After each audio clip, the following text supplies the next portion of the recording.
29 নম্বর প্রশ্ন হলো, হাজি সাহেবদের জন্য দেশে কোরবানি করা জরুরি কিনা? যারা হজ করতে আসছেন তারা দেশে তাদের পক্ষ থেকে কোরবানি দিতে হবে কিনা? উত্তর হলো না। হাজি সাহেবরা যারা আসছেন তারা হজ করতে এসে হজের পরে তারা দমের শকর দিচ্ছেন, শুকরিয়া স্বরূপ যে দম দিচ্ছেন, যেটাকে আমরা কোরবানি বলি, এখানে দিচ্ছেন। তাদের জন্য দেশে তাদের পক্ষ থেকে আর কোরবানি দেওয়া কিনা জরুরি না। তাছাড়া তারা মুসাফির অবস্থায় মুসাফির ব্যক্তির জন্য কি দিতে হয় না? কোরবানি দিতে হয় না। 30 নম্বর প্রশ্ন হলো, বিয়ের অলিমার গোশত সংগ্রহের জন্য কোরবানি করা যায় আছে কিনা? আমাদের দেশে উল্লেখযোগ্য সংখ্যক বিয়ে হয়ে থাকে কোরবানিদের পরে। আপনারা খেয়াল করবেন, আগদ হয়তো আগে পরে হয়, খাওয়ান দাওয়ানের অনুষ্ঠান হয় কোরবানিদের পরে। আল্লাহ মাফ করুক, কোরবানির সময় তো গরু একটা এমনি জবাই করা লাগে, তো ওই সময় যদি অলিমার অনুষ্ঠানটা বা বৌভাতের অনুষ্ঠানটা করা যায় তাহলে তো ওই গোশত দিয়েই সারা যায়, গোশতের টাকাটা বেঁচে যায়। যদি কারোর এরকম উদ্দেশ্য থাকে তাহলে সেক্ষেত্রে তার কোরবানি হবে না। আর যদি কেউ মনে করে যে না, ঈদের পরে সবাইকে পাইতে সুবিধা হয় সেজন্য ওই টাইমটাতে করতেছি, অথবা আপনার কোরবানি করলাম অলিমার জন্য আলাদা গরু জবাই করলাম, অথবা আপনার কোরবানির গোশত অলিমার জন্য করি না, আমি অলিমা করলেও একটা গরু দেই, অন্য বছর না থাকলেও একটা গরু আল্লাহর জন্য দেই, এরকম যদি কেউ থাকে তাহলে তার জন্য জায়েজ আছে। আর তা না হলে এই কোরবানির গোশত দিয়ে অলিমা সারা, অনুষ্ঠান সারা, এটা যদি ওই উদ্দেশ্যে করে তাহলে সেক্ষেত্রে এটা কোরবানি হবে না, বরং এটা এক ধরনের তামাশা হবে কোরবানির নামে। 32 নম্বর প্রশ্ন হলো, কোরবানির সুন্নাহ পদ্ধতি কি? কোন দিকে ফিরে জবাই করতে হবে? এর উত্তর হলো, কোরবানির সুন্নাহ সম্মত পদ্ধতি হলো পশুকে মাথা দক্ষিণ দিকে দিয়ে পাও কেবলামুখী করে তারপরে বিসমিল্লাহি আল্লাহু আকবার বলে কি করতে হবে? জবাই করতে হবে। জবাই করার ক্ষেত্রে সাধারণত পশুর কানকে গলার দিকে টেনে ধরলে যে জায়গায় এসে কান থামে ওই জায়গা বরাবর যদি ছুরি চালানো হয় তাহলে খুব দ্রুত পশুর জবাই হয়ে যায়, কষ্ট কম হয়, হাঁটি টাটির উপরে যায় না সাধারণত। বাকি এই জায়গাটা ধরে যেখানে হাঁটি নেয় সেখানে ছুরি চালানো এবং পশ্চিম দিকে ফিরিয়ে দক্ষিণমুখী করে করা। যদি কেউ অন্য কোনো দিকে ফিরে করে ফেলে তাহলেও তার কোরবানি হয়ে যাবে, কিন্তু এটা সুন্নাহর খেলাফ হলো। রাসূল আকরাম সাল্লাল্লাহু আলাইহি সাল্লাম থেকে এভাবে কোরবানি করাটাই প্রমাণিত আছে। 32 নম্বর প্রশ্ন হলো, কোরবানির ভাগিদারদের নাম জপা কোরবানির পরে এটা জরুরি কিনা? আপনারা দেখবেন ভাগিদারে কোরবানি যদি দেয় তার লিস্ট লিখতে লিখতে অবস্থা খারাপ হয়ে যায়, এবং যিনি কোরবানির পশু জবাই করেন ওই হুজুর নাম নিতে নিতে অবস্থা খারাপ। আল্লাহর নামে এতবার নেয় কিনা সন্দেহ, এতবার ওই ভাগিদারদের নাম নেয়, কারণ ভালো করে নাম নিলে টাকা পাওয়াও, কোরবান জবাইয়ের টাকা পাওয়াও কঠিন হয়ে যাবে। তো এটা জরুরি কিনা? উত্তর হলো, এটা মুস্তাহাব।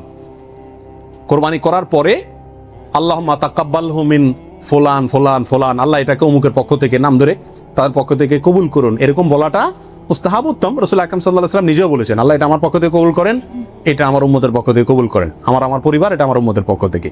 তাহলে এভাবে সবাইয়ের পক্ষ থেকে কোরবানি যে কয়জন দিচ্ছে তাদের পক্ষ থেকে কোরবানি হচ্ছে এই কথাটা, এবং তাদের পক্ষ থেকে আল্লাহ কবুল করেন, এটা বলাটা উত্তম, মুস্তাহাব। কিন্তু কিনা কোনো কারণে যদি কেউ বলতে ভুলেও যায়, নিয়ত যেহেতু আছে আল্লাহ জানেন, অতএব কি হয়ে যাবে? কোরবানি হয়ে যাবে। 33 নম্বর প্রশ্ন হলো, শ্বশুর বাড়ি থেকে কোরবানির পশু হাদিয়া নেওয়া জায়েজ আছে কিনা? জোরে সোরে এই কালচারটা ইদানিং ছড়াইতেছে, মানুষের টাকা পয়সাও হয়েছে, তো এই জন্য ওই মেয়ের বাপের বাড়ির পক্ষ থেকে ছেলের বাপের বাড়িতে গরু পাঠায়, ছাগল পাঠায়। আগে পাঠাইতো রান, কল্লা, গোশত। এখন গোশত, কল্লা আর রানে জামাইরাও খুশি না আর বাপ মাও দিয়া সন্তুষ্ট না, এই জন্য পাঠায় ডাইরেক্ট গরু বা ছাগল। এটা জায়েজ আছে কিনা? উত্তর হলো, যদি হাদিয়া হিসাবে দেয়, তাদেরও সামর্থ্য আছে, অভাব নাই, আর এটা লোকচক্ষু ভয়ে অথবা সমাজের মানুষের বলার ভয়ে বা অন্য কোনো কারণে না দেয়, এমনি আসলে হাদিয়া দিছে, তাহলে তো হাদিয়া নেওয়া তো জায়েজ আছে, বরং সুন্নাত।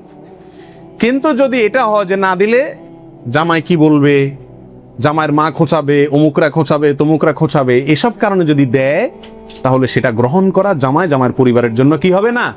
জায়েজ হবে না। এবং এটা খুবই বাজে একটা কালচার। উচিত তো হলো জামাই বাবা জিয়ে শাশুড়ির জন্য, শ্বশুর বাড়ির জন্য গরু ছাগল পাঠানো, এটা হলো উচিত। কারণ তারা সারা জীবন এই মেয়েটাকে বড় করে লাখ লাখ টাকা ইনভেস্ট করে মানুষ করে আমাকে দিয়ে দিছে, আমি বছরে বছরে একবার করে তাদের একটা গরু ছাগল দিতে পারলে ভালো হয়। খবরদার আবার শ্বশুর বাড়িতে দিলেন, বাহর বাড়িতে কিছুই দিলেন না, অনেকে আছে শ্বশুর বাড়ির অন্ধ, আবার সেটাও আবার সঠিক না। ব্যালেন্স রাখতে হবে, আল্লাহ তৌফিক দান করো। 35 নম্বর প্রশ্ন হলো, বৈদ্যুতিক মেশিনে জবাই করা জায়েজ আছে কিনা। আপনারা জানেন যে উন্নত দেশগুলোতে বৈদ্যুতিক মেশিন দিয়ে জবাই করার একটা কালচার প্রচলিত আছে, বা অটোমেটিক মেশিন দিয়ে জবাই করার কালচার আছে।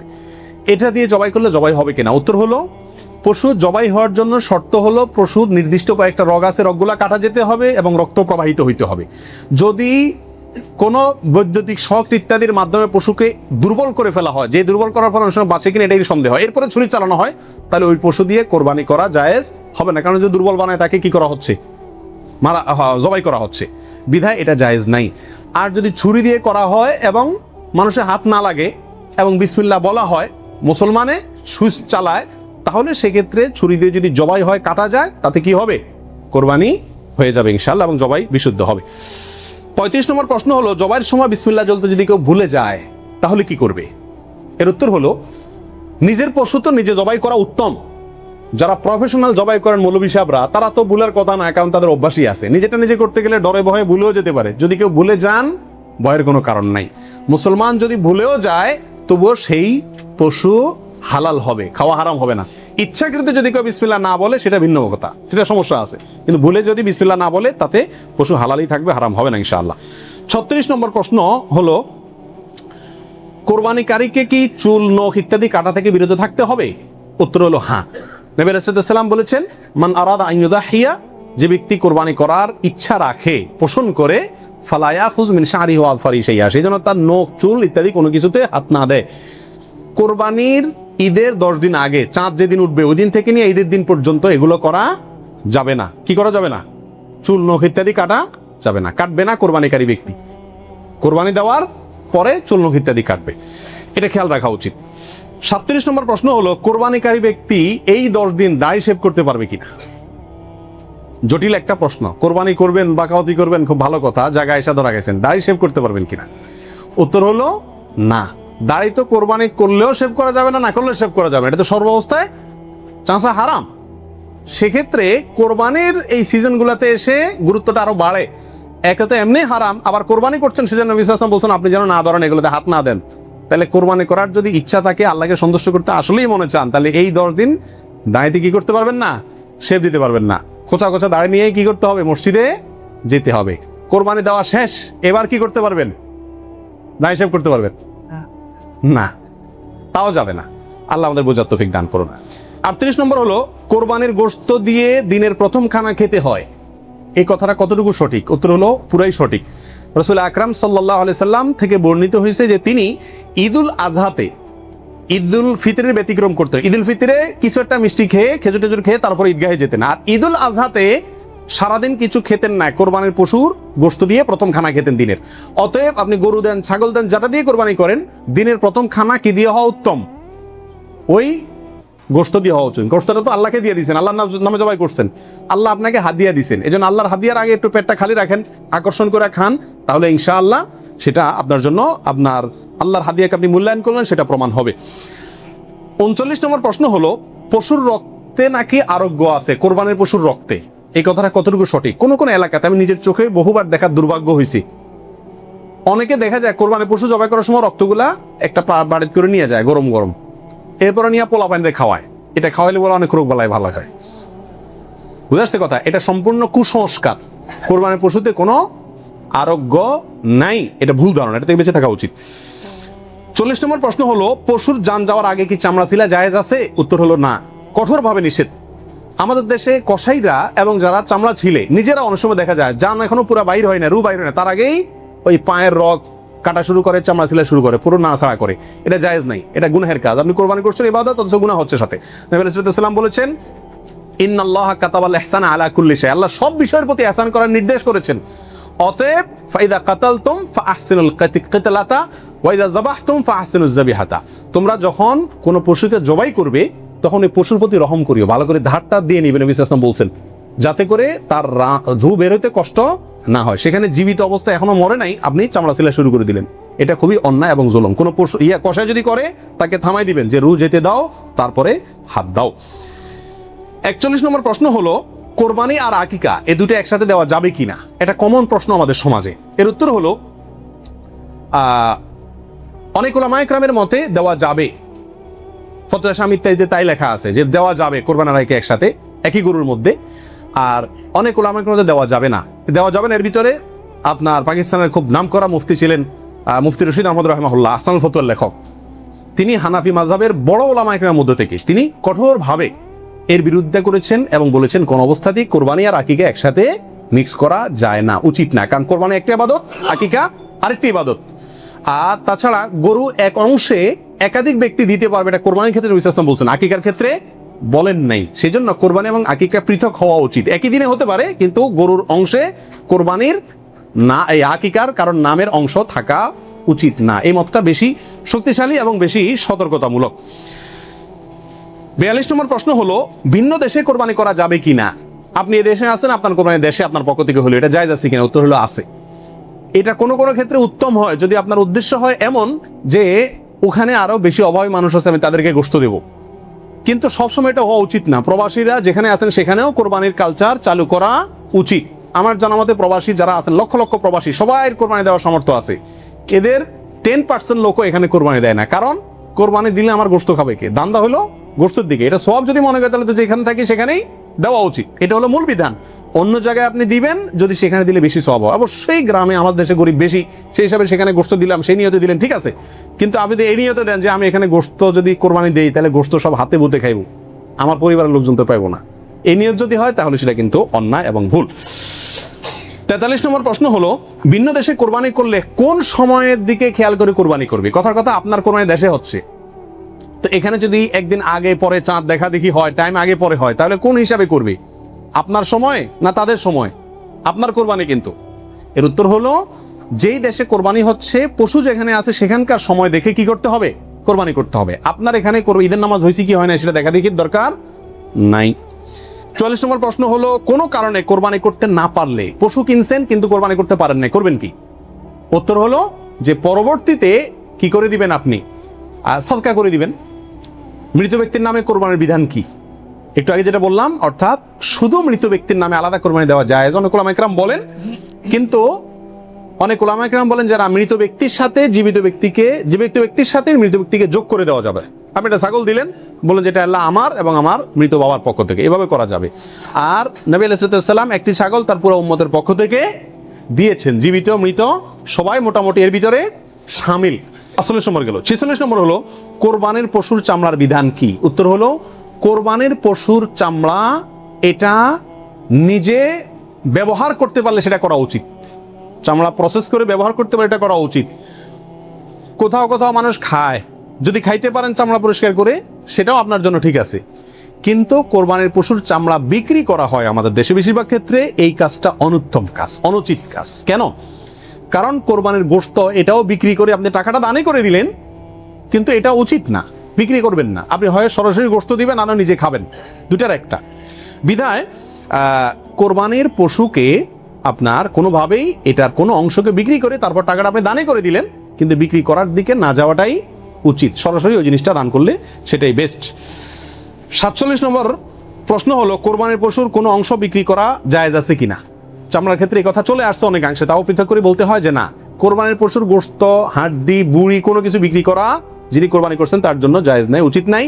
তবে যাকে আপনি দান করছেন গরিব মানুষ, সে যদি নিয়ে আবার বিক্রি করে দেয় তার জন্য কি আছে? জায়েজ আছে। কোরবানির পশুর চর্বি অথবা হাড্ডি এগুলো বিক্রি করার একটা প্রথা আছে আমাদের দেশে, এটা করা যাবে না।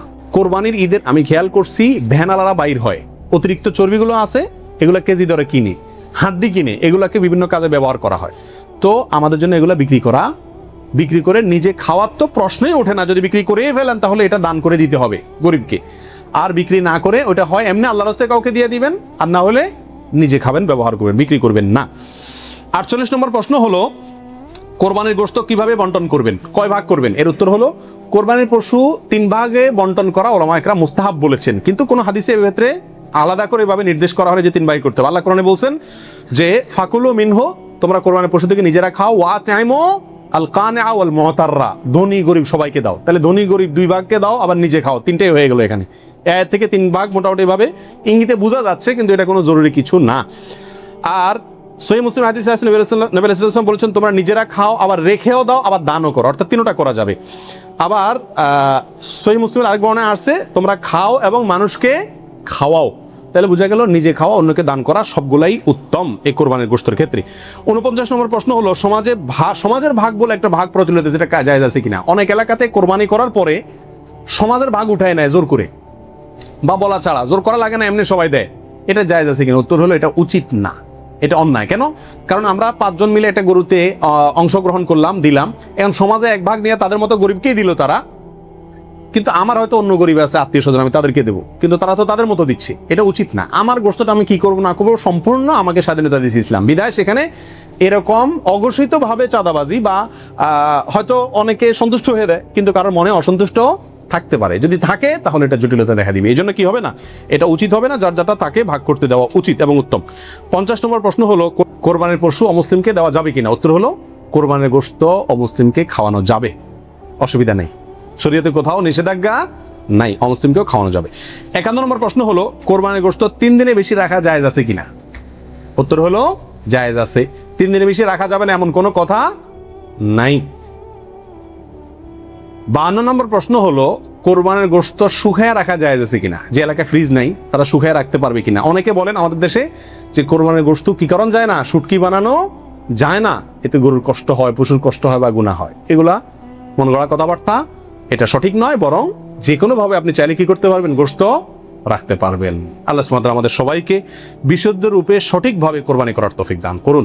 জাযাকুমুল্লাহ ওয়া আখিরু দাওয়ানা আলহামদুলিল্লাহ।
Ooh.